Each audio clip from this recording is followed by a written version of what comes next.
오늘은 에스겔 8장 5절에 13절 말씀을 본문으로 해서 우상 섬기기 대 하나님 섬기기, 어느 쪽을 택할 거냐, 우상을 섬기는 걸 택할래, 하나님 섬기는 걸 택할래, 지금 이것 우리에게 묻는 거거든요. 결국 에스겔이 하나님 말씀을 받아서 백성들 앞에 가서 너희들이 지금이라도 늦지 않았는데 우상을 섬기는 그 길 택할래, 하나님 섬기는 길 택할래, 이것 묻는 거였거든요. 그래서 그 토픽으로 같이 좀 나누고자 합니다. 항상 나누지만은 인도자들은 겨자씨 모임을 할 때 먼저 한 주든 두 주든 겨자씨 가족들이 살아온 삶의 이야기를 하나님 말씀을 표대 삼아 나누는 게 참 필요합니다. 짧은 시간이지만은 그 나눔하면 다른 겨자씨 가족들의 삶의 이야기들이 내 신앙이 굉장히 도전이 될 수 있거든요. 그래서 꼭 그 시간은 짧게 5분이든 그보다 덜한 시간이든 더한 시간이든 꼭 가지시고 기자씨 모임을 진행하시면 참 좋습니다. 오늘 8장 5절에 13절인데 이 구절은 소토픽을 해가면서 저희들이 나누도록 하겠습니다. 같이 읽도록 하겠습니다. 먼저 5절 6절 말씀 우리 같이 한번 읽어볼까요? 5절 6절 읽습니다. 그가 내게 이르되 인자야 이제 너는 눈을 들어 북쪽을 바라보라 하시기로 내가 눈을 들어 북쪽을 바라보니 제단문 어기 북쪽에 그 질투의 우상이 있더라. 그가 또 내게 이르시되 인자야 이스라엘 족속이 행하는 일을 보느냐 그들 여기에서 크게 가증한 일을 행하여 나로 내 성소를 멀리 떠나게 하느니라. 너는 다시 다른 큰 가증한 일을 보리라 하시더라. 아멘. 이 본문으로 우리가 성전된 우리 몸이 우상을 섬기 일어나는 일이라는 소토픽을 좀 나누려고 하는데요. 본문 8장 5절에 13절이지만 이 8장 말씀에 보면 1절에 주 여호와의 권능이 에스겔에게 내렸다라고 말씀이 기록되어 있거든요. 믿는 자의 삶에는 하나님 권능이 우리에게 내리게 되어 있습니다. 우리 인도자들이 지금 일상 속에 하나님 권능이 도대체 뭐지? 하나님 권능이 지금 내게 내리셨는지 나 잘 모르겠는데 근데 하나님 권능이 내게 임하고 있다는 것을 우리가 자기 점검하는 것, 이거 아주 손쉽습니다. 이게 아주 간단합니다. 지금 하나님 권능이 에스겔에게 내리니까 어떻게 했습니까? 그가 하나님 말씀을 품고서 백성에게 가서 하나님의 능력을 백성들 앞에 드러내고 증거하고 있지 않습니까? 그래서 하나님 권능이 내린다는 것은 하나님 임재가 우리에게 먼저 체험되는 거예요. 여러분과 제가 믿음의 삶 가운데 하나님 권능이 막 기적을 일으키고 막 천둥 번개를 내가 손을 뻗으면 그리고 물이 내 손을 물을 향해 가르치면 물이 쫙 갈라지고 이런 어떤 것이 하나님 권능이라는 그런 의미가 아니고 물론 그런 일도 나타날 수 있지만은 대체적으로 이 시대를 살아가는 우리 믿음의 삶 가운데 하나님의 권능이 내게 내렸다는 것은 하나님 임재가 내게 체험된다는 거예요. 잘 아시는 거지만은 고린도전서 우리가 그 12장 말씀을 통해서 12장 3절 말씀에서 말씀하고 있지만은 우리 예수님을 그리스도로 믿는다는 것, 이걸 고백을 한다는 것은 성령께서 도와주지 않으면 불가능하다고 그러거든요. 그러니까 여러분과 제 삶 속에서 예수님이 나의 주님으로 믿어지면 이미 성령께서 내게 역사하셨다는 거거든요. 성령께서 내게 역사하셨다는 것은 성령이 내 속에 내주하고 계신 건데 이걸 우리가 잘 못 느끼고 살곤 한다는 겁니다. 그렇지만 예수님이 나의 그리스도로 믿어졌다는 것은 성령 이미 내 속에 내주한다는 이것이 성경 말씀에 아주 분명한 메시지거든요. 그러니까 여러분과 제 속에는 이미 성령이 내주하고 계세요. 우리 속에 계시다는 거죠. 그런데 그 계시는 성령께서 역사하시도록 하는 것은 다름 아니라 우리의 삶의 이 반응에 따라서 지금 역사하고 있다는 느낌에 살 수 있는 거거든요. 그런데 하나님 권능이 내린다는 것은 내 속에 이미 성령이 내주하고 계신데 그 성령의 임재가 깊이 체험되고 또 그분의 역동함이 내게 내 삶의 능력으로 드러나게 되면 이것은 여호와의 권능이 우리에게 내린 거예요. 그래서 성령이 내 삶을 이끌어 가시는 그런 내 고백뿐만 아니라 느낌만 들어도 여기 권능이 지금 내게 내렸다 할 수 있는 거거든요. 왜냐하면 성령께서 내게 역사하시면 내 삶의 방향이 아주 분명해집니다. 속도는 좀 더딜 수 있어도요, 방향이 분명합니다. 우리 잘 알잖아요. 우리 믿음의 삶의 승부뿐만 아니라 세상 길의 승부도 속도가 아니고 방향이라는 걸 잘 아시잖아요. 그러니까 분명한 방향만 정해지면 좀 더디 가더라도 하나님께서 인도하시고 하나님께서 원하시는 길로 우리는 분명히 갈 수 있거든요. 그런데 무엇인가 좀 더 잘하려고 하는 시도 좋지만은 속도감을 올리려고 하는 그런 시도를 하다가 우리가 번번이 실패하는 것은 이 방향이 잘못되기 때문에 그렇거든요. 그런데 성령의 임재가 내게 체험되는 것은 이것은 내가 나아갈 방향이 아주 분명해진다는 겁니다. 그 방향이 분명해지면 성령이 임재해지시니까 내 삶을 통해 하나님의 능력이 또 드러나게 되는 거거든요. 그래서 여러분과 제 삶 속에 하나님의 권능이 임해서 인도자로 역할뿐만 아니라 가정에서 남편, 아내, 또 부모, 또 할아버지, 할머니 우리 역할들을 또 잘 감당하고 세상 속에서도 또 교우들 사이에서도 우리가 역할을 잘 감당할 수 있게 된다는 겁니다. 그래서 에스겔 기자가 우리에게 1절 말씀에서 여호와의 권능이 내렸다고 이야기하고 이어서 하나님께서 에스겔을 요야긴 왕이 바벨론에게 포로로 끌려갈 때 그때 에스겔도 같이 끌려가게 하신 거죠. 사실은 잡혀간 거거든요. 주전 597년이었는데 그때 잡혀간 에스겔이 얼마나 낭망하고 마음이 불편하고 고통스럽겠습니까? 그는 제사장으로 역할을 감당할 자기 순서가 되었을 수도 있는데 아무 역할을 하지 못하고 포로로 잡혀갔으니까. 그런데 그곳에서도 하나님께서 주를 향해서 무릎을 꿇고 하나님 앞에 경건을 지켜가는 사람들, 그 사람 중에 한 사람인 에스겔을 포로로 붙잡혀간 지 5년 후에 하나님께서 그에게 강하게 역사하셔서 오늘 이 말씀을 비롯한 하나님 말씀을 대언하게 하고 선포하게 하는 그런 역할을 감당케 해주신 거거든요. 그래서 오늘 여러분과 제 삶 속에도 성령께서 임재하시는 하나님 능력이 우리 속에 드러나서 우리가 서 있는 곳이 어느 곳이든 우리 삶을 통해서 하나님 능력이 드러나면 주께서 내가 속한 공동체든 세상 속에서 행할 일을 내가 통로가 돼서 그 일을 감당하는 참 놀라운 하나님의 은혜가 됩니다. 그리고 심각한 고난에 분명히 내가 처한 그런 일이 있을 수 있는데요. 그 현장에서도 에스겔처럼 우리를 도구 삼으셔서 하나님께서 일하시는 것이 내게 느껴지거든요. 아마 기자식 가족들 가운데 정말 뜻밖의 생각지도 못했던 어려운 상황에 처하는 분들을 우리가 아마 그 이야기들을 우리가 듣게 되곤 할 겁니다. 제가 2주 전에도 우리 교우 중에 한 분이 예배 마치고 이제 나가시다가 저를 붙잡고 잠시 짧게 이야기를 하셨는데 기자식 가족의 정말 힘든 이야기를 저한테 하셨습니다. 그리고 몇 주, 한 4주쯤 됐나요? 또 저희 교우 중에서 갑작스럽게 정말 심각한 질병으로 병원에서 연명치료밖에 할 수 없다는 발견하자마자 바로 그런 어떤 상황 속에 쳤는데 그 기자씨 인도자가 저를 붙잡고 절로 눈물이 난다 하시면서 기자씨 가족 붙들고 기도한 이야기를 제게 해주셨습니다. 아마 우리 인도자들이 기자씨 모임을 할 때 생각지도 못했던 이런저런 어려운 이야기들, 기자씨 가족들 이야기를 들을 수 있는데요. 그런데 하나님께서 바로 그때 우리를 세우신 거거든요.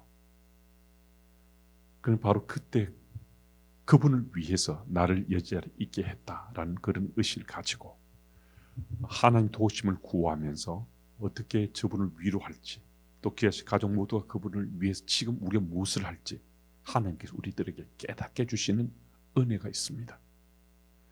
여러분과 제가 오늘도 하나님의 백성으로 에스겔처럼 에스겔은 포로로 잡혀갔지만 경건한 삶을 계속 지켜간 거예요.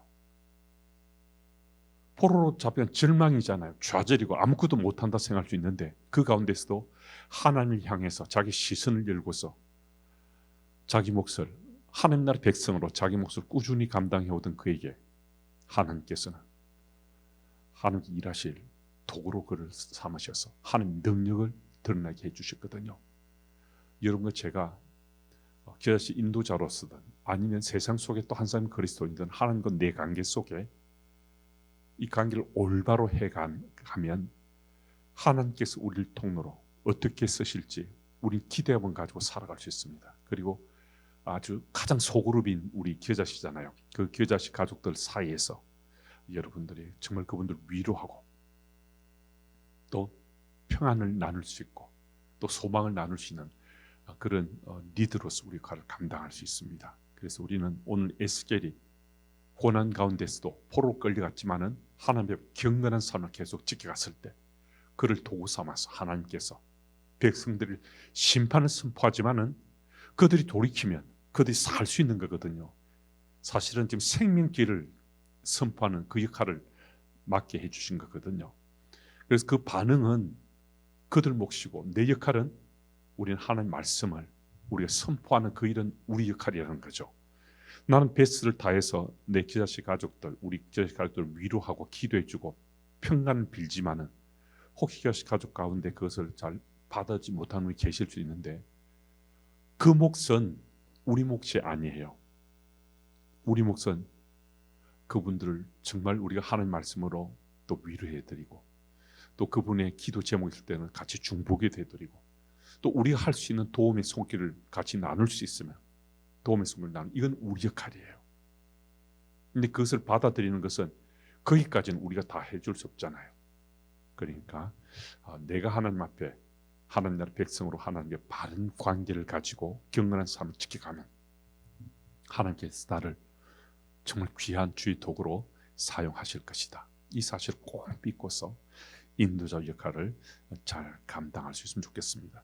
그리고 계속 보면 오늘 우리는 5절부터 보지만은 3절, 5절 말씀을 보면요.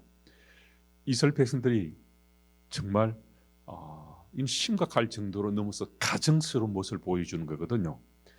여호와의 제단 문 여기 북쪽에 우상을 세울 정도로 얼마나 이들이 강팍했는지 주의 성전은 우상을 세워놓고 하나님 아닌 우상을 섬기고 있었다는 겁니다. 여러분 강팍하다는 단어는 요즘은 잘 못 듣잖아요. 강팍하다는 심령이 강팍해졌다는 것은 다른 것이 아니고요. 하나님의 관심이 사라졌다는 거예요. 오늘 여러분과 제가 이만큼이라도 믿음의 삶을 우리가 살고 있다는 것은요. 그리고 좀 더 바르게 살려고 하고 또 정직하게 살려고 그래도 그리스도인이 걸맞게 살려고 하는 것은요. 성령 하나님께서 우리의 관심을 가지시고 우리의 삶을 타치해 주시기 때문이거든요. 그런데 하나님께서 뭐 사람을 통로로든 직접적으로든 하나님께서 계속해서 우리에게 은혜 베푸시고자 역사하시는데도 계속 내가 뿌리치고 내가 외면하고 내 욕망을 쫓아 살아가다 보면 어느 순간에 하나님 이렇게까지 하지 않으셨는데 어느 순간에 하나님께서 관심을 멈춰버리시면요. 하나님 우리의 무관심해 버리면요. 우리가 강팍하게 되는 겁니다. 하나님 무관심해 버리면요. 우리 막 살게 되는 거예요. 여러분과 제가 혹 세상에 너무 고통스러워 힘들어서 그래 하나님보다 내가 그냥 막 살래. 근데 혹 그렇게 내가 생각하고 이 지난 인생 한때 두 때든 그냥 막 사신 적이 있으실지 모르겠지만 그때는요. 사실 내가 그걸 막 산다는 것은 하나님 관심이 사실은 내게 느끼지 못하기 때문에 내가 그렇게 사는 겁니다. 하나님 관심이 내게 느껴지면 우리 그렇게 못 삽니다. 그렇지 않습니까? 성령 하나님이 내 삶에 관심 가지고 계시다는 내가 느껴지는데 우리가 어떻게 막 살 수 있겠습니까? 내 욕망 따라 살 수 있겠습니까? 성령께서 내 삶에 역사하신 것이 조금이라도 느껴지면요. 우리는 주의 뜻에 따라 살려고 발버둥 치게 되고 또 발버둥 치는 가운데 하나님께서 열어가신 그 길에 이제 딱 제 위치에 서서 우리가 살아가는 은혜가 있게 되거든요. 그래서 여러분과 제 삶 속에 혹시 우리들 이스라엘 백성처럼 강팍하게 돼서 우상을 이 세상의 우상을 하나님보다 더 말하자면 최우선으로 섬기는 그런 우를 범하지 말아야 됩니다. 아마 여러분도 그렇고 물론 저도 아마 이해가 아니기도 합니다. 우리는 하나님 아닌 한순간 혹은 한때든 두때든 하나님 아닌 다른 우상을 섬길 때가 있을 수 있거든요. 아마 여러분들은 나는 우상 아닌 하나님을 섬긴다 하지만 그때가 짧은 그 타이밍이든요. 우리가 하나님보다 우선하는 것이 있으면요. 우선하는 그것이 조금 반복되거나 그게 길어지면요. 그게 우상이 되는 겁니다. 그게 돈일 수도 있고요. 취미 생활일 수도 있고 때로는 자녀들이 그럴 수도 있고요. 때로는 우리 건강의 문제가 이 우상이 될 수도 있습니다. 한순간에 그렇게 빠지는 겁니다. 한순간에 빠지는 것까지는 그래도 다행스러운데요. 이게 반복되다 보면 익숙해져서 우상에 빠져서 하나님 아닌 우상을 섬겼는데도 마음에 찔림도 없고 걸림도 없습니다. 결국 하나님과 전혀 관계하지 않고 그건 세상 속에 빠져 그렇게 살게 되는 거거든요. 그래서 우상을 섬기는 이스라엘 백성들의 이 모습이 그들만의 삶이 아니라 우리 삶이 될 수도 있습니다. 하나님보다 우선하는 것이 무엇인지 한번 생각해 보시면요. 우리 가운데서도 이 하나님보다 우선하는 것이 있을 수 있는데요. 그 우선하는 것이 있으면 한순간 그게 우리 우상 될 수 있습니다. 물론 우리의 돈도 필요하고 취미 활동도 참 필요하고 뭐 자녀는 무엇하고도 바꿀 수 없는 거잖아요. 뭐 건강도 잘 챙겨야 되고 뭐 때로는 뭐 권세나 명예도 필요할 수 있고 학문적 성취가 필요할 수도 있고 필요한 것은 틀림없지만은 그것이 하나님보다 우선되는 경우에 우리에게 한순간 그것들이 우상이 될 수 있다는 것입니다. 그래서 그 순간 우상이 되면요. 오늘 본문에 이스라엘 백성들의 삶에 에스겔을 통해서 말씀하신 처럼 하나님이 성전에서 떠나실 수 있다라고.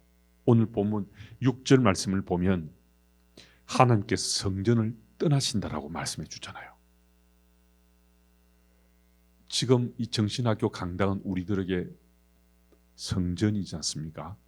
여호와의 전이지 않습니까? 마찬가지로 성경은 우리에게 우리 육신이 또 여호와의 전이다라고까지 말씀하시잖아요. 고린도 기자가요. 그러면 우리가 여호와의 전인데 주께서 우리를 떠나실 수 있다는 거예요. 우리 우상을 계속 섬기고 우상에 빠져 있으면 하나님께서 우리를 떠나실 수 있다는 거예요.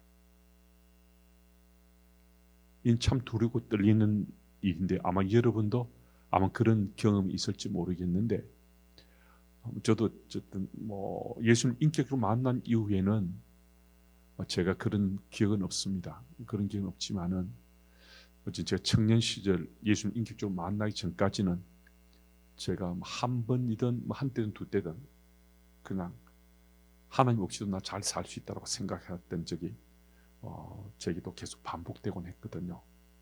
근데 그때는 겁도 없었고 별로 두려움도 없었는데 되돌아보면 정말 두렵기 그지없습니다.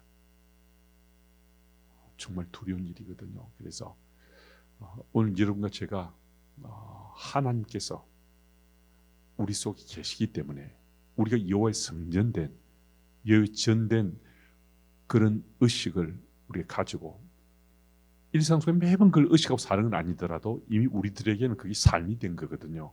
그렇게 우리 살아내니까 오늘 이만큼이라도 우리가 그리스도인 삶을 지켜갈 수 있는 거거든요. 그렇지 않으면 여호와께서 우리를 떠나는 순간 우리는 정말 형편없는 인생으로 또 존재로 전락하게 됩니다. 그건 틀림없습니다.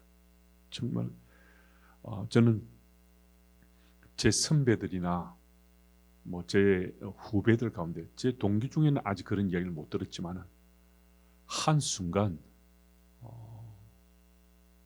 정말 형편없는 모습으로 그 삶이 깊은 수렁에 빠지는 그런 이야기들을 몇 번, 한 번씩 듣습니다. 그럼 그 다른 건 아닙니다. 결국 교만을 떨다가 교만에 빠져서 주께로 돌이키지 않으니까 결국 여호와께서 정말 그 선배를 떠나신 것 같았어요. 또 그 후배를 떠나신 것처럼 그렇게 보여준 듯해졌어요. 그래서 여러분과 제 삶 가운데 여호와께서 항상 우리와 함께 하시도록 오늘 하나님 앞에 우리 삶을 잘 구별할 수 있어야 됩니다.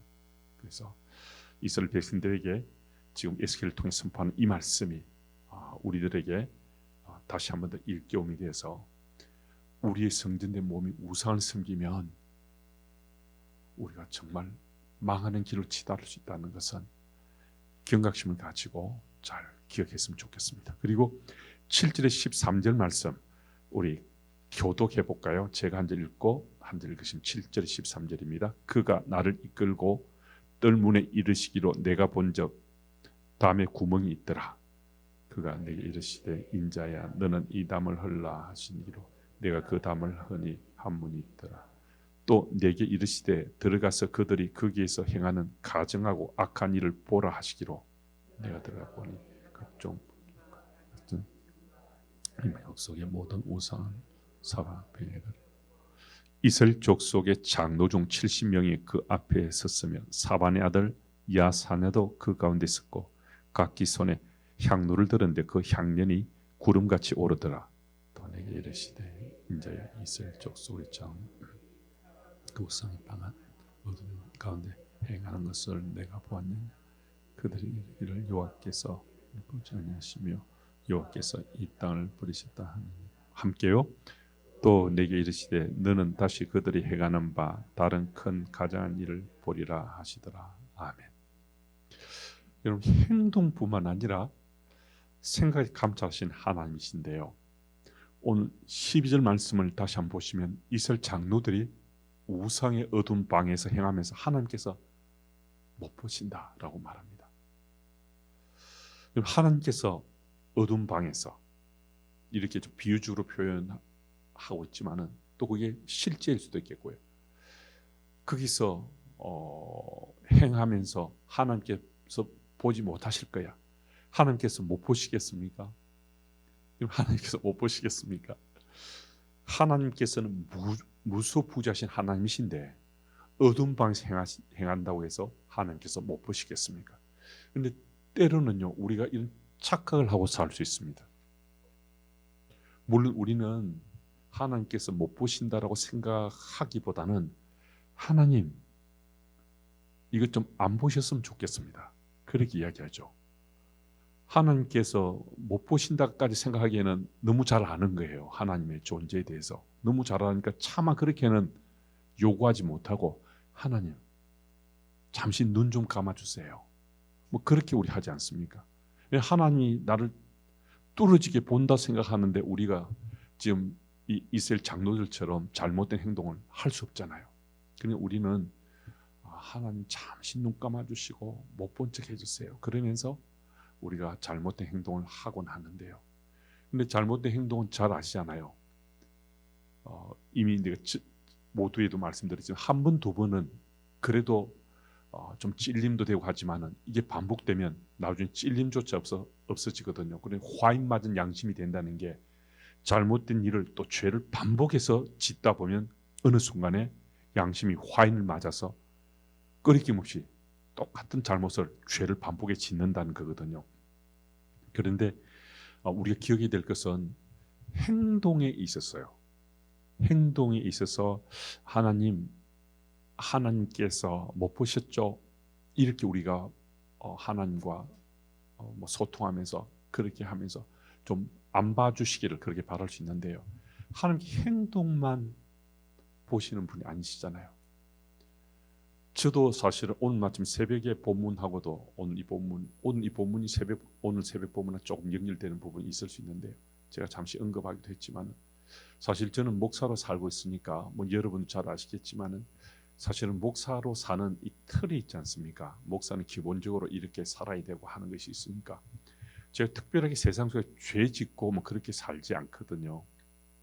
제가 세상에 나가서 그냥 세상 욕심을 따라 제가 죄를 짓는 그 순간 저는 한순간 추락하고 말잖아요. 그러니까 세상에 뭐 조금 이슈거리 될 만한 죄라는 것은 물론 제가 뭐 세상에 그냥 가볍게 뭐 실수로 뭐 어떤 잘못 저질 수 있을지 몰라도 뭐 제가 저뿐만 아니라 목사들이 대체적으로 뭐 그렇지 않은 예의적인 사람들이긴 하지만 별로 눈에 드러난 죄는 거의 잘 짓지 않아요. 그럼 저도 사실 교우들이 보실 때 제가 뭐 특별히 뭐 죄 짓고 뭐 잘못을 범하고 그렇게 사는 것 같지 않잖아요. 저도 뭐 보이기는 좀 더 바르게 살려고 하고 깨끗하게 살려고 하는 목사처럼 보이잖아요. 그러면 제가 하나님 보시기에 제가 잘 사는 그렇지 않거든요. 참 여러분들은 잘 모르시잖아요. 근데 제가 하나님과 1:1 관계 속에서 제가 하나님 이렇게 제가 하겠습니다. 제가 이렇게 살겠습니다. 그것은 앞으로 안 하겠습니다. 혹은 그런 생각하지 않겠습니다. 제가 그렇게 하나님 앞에 어떤 일이 있거나 또 어떤 상황을 경험하면서 제가 간구해요. 그러고 나서 그때는 잠시 그런 것 같다가 또 돌아서서 여러분들은 잘 모르시지만 하나님과 제 관계 속에 제가 잘못된 행동이나 잘못된 생각을 할 때가 저한테 이게 뭐 지금 그러니까 지금 오늘을 살아가는 제 일상 속에 이런 일이 있기도 하지만 과거에도 그랬고 앞으로도 저는 그럴 수 있는 소지가 있는 인생을 제가 잘 알거든요. 근데 하나님께서는 제 생각과 마음까지도 다 보신다는 거예요. 그럼 제 생각과 마음을 보시지 않으면 제가 그것 때문에 두려워할 필요 없잖아요. 저 하나님 앞에 그렇게 살겠다 해놓고 그렇게 살지 못하는 거 여러분 모르시잖아요. 제가 저하고 하나님 관계니까. 그런데 제가 때로는 두렵거든요. 하나님 지금까지 여기가 참아주셨네. 하나님 감사합니다. 이거 참아주셔서 감사합니다. 그 무슨 얘기예요? 제가 하나님이 어떤 분인지 안다는 거잖아요. 제 생각과 마음까지 하나님께서 보신다는 걸 아니까 제가 두려운 거죠. 그런데 참 인생 연약함을 정말 많이 느낍니다. 그러면 그 다음에 더 반듯하게 더 잘 살아야 되는데 그렇지 못할 때가 종종 있거든요. 물론 계속해서 이 재미야, 즐거움이야, 또 잘못을 저질러야지 이렇게 사는 것 아닙니다. 나름대로 바르게 살려고 제 생각 마음을 잘 붙잡는데도 그렇게 되지 않을 때가 적지 않다는 생각을 합니다. 물론 지금 말씀드리는 보다 그런 빈도수는 훨씬 좀 적을 수 있지만은요, 그런 일은 저에게도 반복되는 건 틀림없거든요. 그래서 저는 하나님께서 행동뿐만 아니라 우리 생각 마음까지도 감찰하시는 분이신데 여러분과 제가 오늘 하나님 시선을 느낄 때 행동뿐만 아니라 내 생각과 마음까지도 하나님 시선을 느껴야 더 바른 그리스도인 살아갈 수 있습니다. 인도자로 살아가신 여러분들은 기자식 가족들을 이끌 계도해 가시는 그런 직임을 맡으셨잖아요. 그러시니까 행동에 대한 하나님 시선뿐만 아니라 우리 생각과 마음에도 하나님 시선이 우리에게 닿고 있다는 것, 보시고 계시다는 걸 느끼셔서 우리 생각과 마음도 좀 더 곱게 하고 바르게 하시면서 우리가 살아갈 때 주께서 우리를 쓰시는 하나님 성격 역사는 정말 놀랍습니다. 하나님 하신 일은 엄청나거든요. 그래서 오늘 시간이 넉넉하지 않아서 다음 기회 때 우리 삶 속에 역사하신 하나님의 행하시는 이야기를 다음에 한 번 더 좀 나누기로 하고요. 그래서 여러분이 인도자로 우리 가족들과 함께 우리 행동뿐만 아니라 하나님 시선, 우리 생각과 마음까지 주님께 미치고 있다는 사실을 여러분들의 이야기를 통해서 같이 좀 나누시면 좋겠습니다. 적용과 나눔하고 마치도록 하겠습니다. 제가 읽습니다. 성전은 하나님이 임재하시는 곳입니다. 하나님은 거룩하신 분이시기에 성전에 들어간 이도 거룩한 삶을 살아야 합니다. 성경은 거룩함은 하나님 말씀과 기도로 가능해진다고 말씀합니다. 그래서 구약의 제사장들은 여러 가지 성결 규례를 준수하며 말씀과 기도에 힘썼습니다. 그런데 오늘 본문을 보면 성전이 여러 가지 죄악으로 더럽혀지고 있음을 알 수 있습니다. 그 당시 유대인들이 성전 안에서 또 일상생활 속에서 어떤 삶을 살았기에 가장 거룩해야 할 성전이 더럽혀지고 가정함까지 드러나게 되었겠습니까? 성전된 몸을 지키고 유지하며 살아가고자 하는 우리들도 한순간에 더럽혀질 수 있는데 어떻게 하면 더러움을 씻어내고 거룩함을 지켜갈 수 있을지 함께 나눠보십시오. 여러분, 거룩함은요, 성경 66권을 간통해서 우리에게 거룩함은 이러하다라고 너무나 분명하게 말씀인 구절이 디모데전서 4장 5절이에요.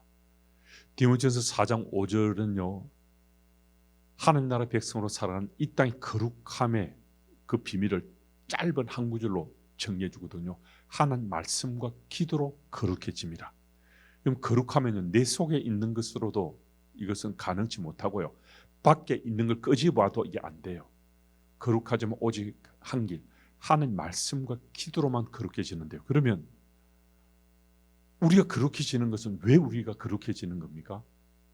하나님 나라 백성 사는 우리들이 거룩해지는 까닭은 무엇입니까? 여러분, 제가 왜 거룩해지려고 하죠? 거룩해지면 세상에 잘 살 수 있습니까? 어떻습니까? 세상에서 더 존경받고 살 수 있습니까? 물론 거룩해지면 그런 부분도 뭐 일부는 부분이 있을 수 있습니다. 그런데 우리가 거룩해짐에 가장 중요한 그 요인은요, 거룩해짐은 다름 아니라 내 삶을 통해서 하나님의 거룩함을 드러내고자 하는 겁니다. 우리 삶이 이 감당할 수 없잖아요. 내 삶이 하나님 거룩함을 드러낼 수 있대요. 이건 감당할 수 없는 은혜인데요. 피조물인 우리지만은 내가 하나님 말씀과 기도로 거룩해지면요, 내가 거룩해진 건데 내 거룩해진 삶이 하나님의 거룩함을 드러낸다는 거예요. 이는 엄청난 하나님의 은혜거든요. 그래서 기아씨 가족들과 나누실 때요, 우리 삶 속에 내 거룩함이 드러났는데 그게 하나님의 거룩하심을 드러낸 그런 이야기들을 좀 나눠보시면 참 좋겠습니다. 저는 이제 외국에서 사역을 했고, 또 이곳에 오기 전에 대구에서 사역했고, 그리고 저는 풀타임 사역자로 딱 한 번만 제가 풀타임 사역 생겼는데, 여기서 6년 동안 제가 또 부교역자로 주님의 교회에서 제가 또 사역했지 않습니까? 그 사역하는 가운데 하나님께서 정말 제게 제 연약함에도 불구하고 제가 하나님 말씀과 기도로 제가 거룩해졌을 때 저를 통해서 역사하시는 정말 놀라운 일들을 너무나 많은 체험들을 하면서 지금까지 제가 살아왔습니다. 그러니까 저는 제 거룩함은 하나님 마음에 쏙 들 정도도 아니고, 그렇지만은 제가 정말 치열하게 제가 할 수 있는 최선을 다해서 제 수준에, 제 눈높이에 거룩함만을 지켜갔는데도 하나님께서는 제 그런 부족한 분량의 거룩함인데도 저를 통해서 하나님 영광을 드리는 많은 일들을 하셨어요. 그래서 제가 하나님 말씀과 기도로 거룩해져서 제가 좀 더 정직하게 살려고 했을 때요, 제 조금은 상대적인 정직함인데 그것을 통해서 제가 있었던 그 교민 사회에 깊은 감동의 물결을 채워가시는 하나님의 놀라운 역사도 제가 정말 놀랍게, 그리고 기적 같은 일들이 제가 있었던 그 나라 정부가 파격적으로 한 번도 그렇게 해준 적이 없었던, 제가 그 나라에선 최초로 그 정부에서 제게 혜택을 주는 그런 역사도 정직함 때문에 일어난 것이었거든요. 그래서 모두가 다 제가 있었던 그 교민 역사의 그런 일은 최초인 그런 그 이민성의 그 정부의 혜택을 제가 받았는데, 그 이야기를 하려면 너무 길고요. 그래서 그것은 다름 아니라 제가 하나님께서 말씀과 기도로 저를 거룩하게 제가 살아가도록 저에게 은혜 베푸셔서 제가 그 부분에 대해서 제가 저의 최선을 다했을 때 하나님께서 제 삶을 통해서 하나님 거룩함을 그 사회 속에 그 나라에 드러내시는 하나님 놀라운 역사가 있었습니다. 그래서 여러분과 제가 오늘도 나의 거룩함을 드러내 이게 무슨 대수냐, 이게 특별한 의미가 그러지 않습니다. 여러분, 내가 하나님 말씀을 기도 거룩해지면요, 나의 삶을 통해 하나님 거룩함이 드러나는 거예요. 하나님 거룩하심. 그래서 이 세상의 욕망, 탐심, 더러움, 지저분함, 이걸 어떻게 우리가 이겨낼 수 있는가? 하는 말씀을 기도로 내가 거룩해져 가면 그거 다 이겨낼 수 있습니다. 그런 거 한 방에 다 날릴 수 있습니다. 그래서 더불어서 나의 거룩함이 드러남으로 내 삶 중에 하나님 거룩하심도 드러내시는 우리 인도자들이 다 되시기 바랍니다. 오늘 같이 기도할 제목은 1, 2, 3에 있는 기도 제목인데요. 제가 기도하고 마치겠습니다. 시간이 좀 더 많이 가서 제가 기도하고 바로 마치도록 하겠습니다. 하나님께서는 하나님 수준의 거룩함을 우리에게 요구하지 않으시고 믿음의 삶 충실히 살아가는 우리 수준의 거룩함을 요구하시는 분임을 믿고 또 감사드립니다. 우리 연약함이 있지만은 하나님 말씀과 기도로 거룩해져서 우리 수준의 거룩함을 최선을 경주에 살아감으로 내 삶을 통해서 하나님의 거룩함을 드러내는 우리 인도자들 다 될 수 있도록 주여 도와주옵소서. 귀하신 가족들과 믿음의 형제 자매의 관계를 더욱 돈독히 하고 행복한 그리스도인 공동체, 소그룹 공동체를 든든히 세워가게 주님 도와주시고 하나님의 선교가 일생 속의 모든 영역에서 우리가 선교하는 마음으로 살아갈 수 있는 주의 백성들 다 될 수 있기를 예수님 이름으로 감사하며 기도드립니다. 아멘.